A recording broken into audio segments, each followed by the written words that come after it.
Yan po, Kumix Vlog guys. Luluto tayo ng Bicol Express na kanina. Ito naman.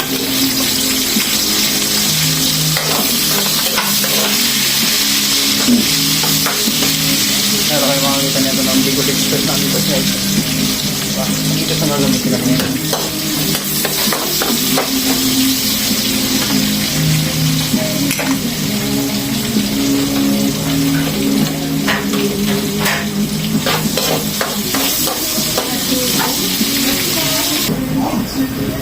Ayan natin to.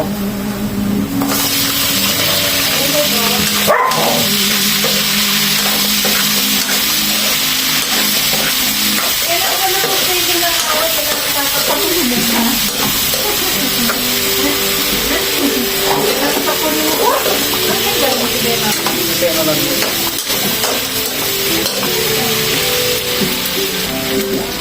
Tapos, ilagay natin itong alamang. Yup.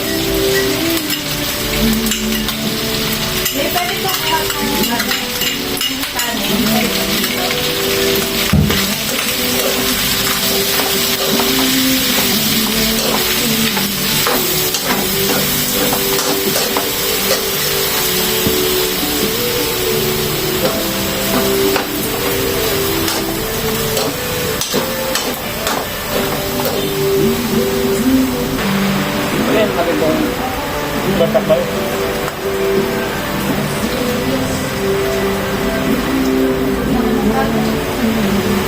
Nalagyan natin yung unang gata kasi ayaw ko yung pangarawang gata medyo maputi siya.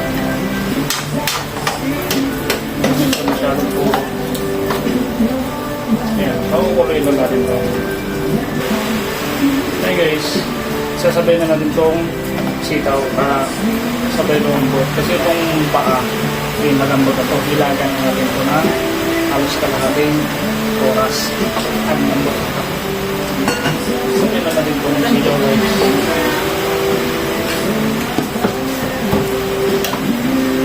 Tapos, hindi mawawala yung siling ting.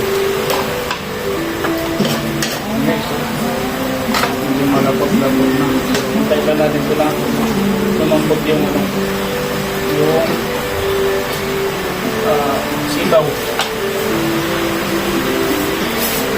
At yan guys, malapot na. Ay talagay natin ito. Sili.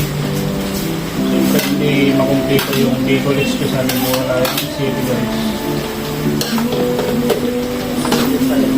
Diba? Kulay green sa siling green. Oh, so ngayon nyo lang ito nalaman kasi paano naman ang ginawa natin yung Bicol Express. Gayahin nyo na. Simple lang naman lutuin ito guys.